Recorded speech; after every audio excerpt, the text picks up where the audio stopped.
Hey guys, welcome to Gander Flight. Today, we're going to be changing out the clutch on this Pull-On Pro chainsaw.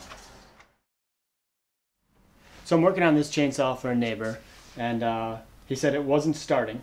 I got it to start, but the problem I'm having now is that I cannot get the engine to idle slow enough that the chain stops moving at idle without being on the throttle.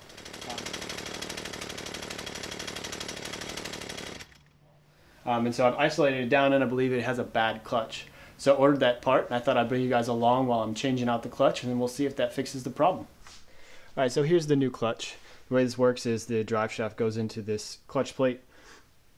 As the motor is spinning at a low speed, the spring keeps those pads off of the mechanism that catches the chain.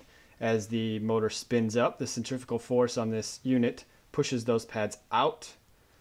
Stronger than the force of the spring, grabs the chain, runs it around. So then when you let off the throttle and it slows down, this is still spinning, but the spring is strong enough to pull those pads off of the chain.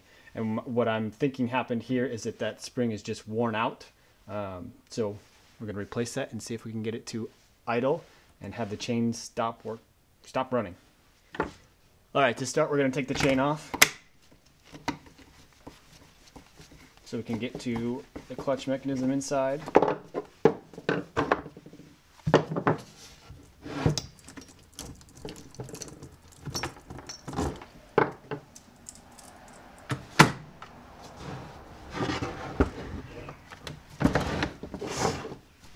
And so now the clutch is behind this plate here. We need to get that keeper pin off. So let's grab a screwdriver and see if we can push that off. There we go.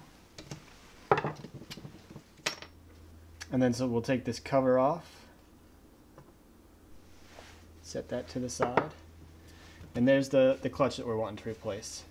So you can see I can move that out with my fingers as compared to the new one.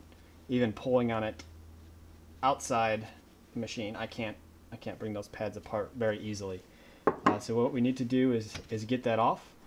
Alright, so in order to get this clutch off, we need to stop the piston from moving on the inside, and to do that, we're going to remove spark plug.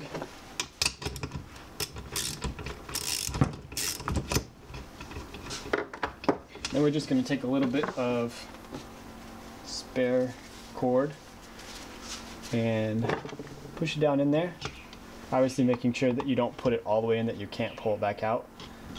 But what this is going to do is bind up that piston so that we have something to push against when we unthread that clutch plate.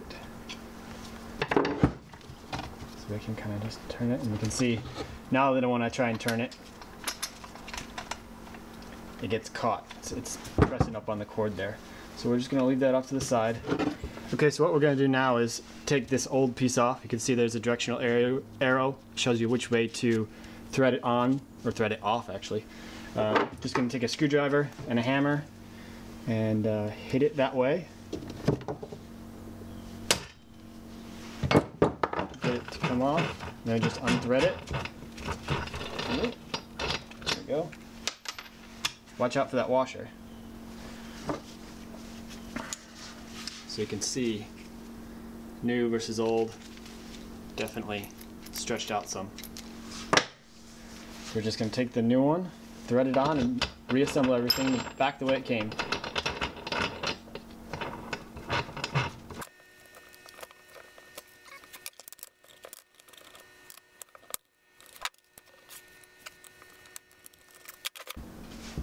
And there we go. We've changed out the clutch. Now let's reassemble the bar, get it turned on, and see if that solved our problem.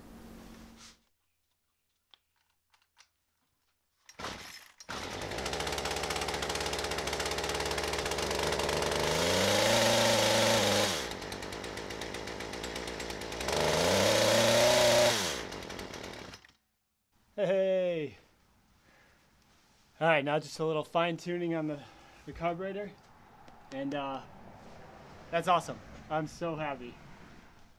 So if you found this video helpful, hit that thumbs up and subscribe to my channel. Until next time, take care and pay it forward.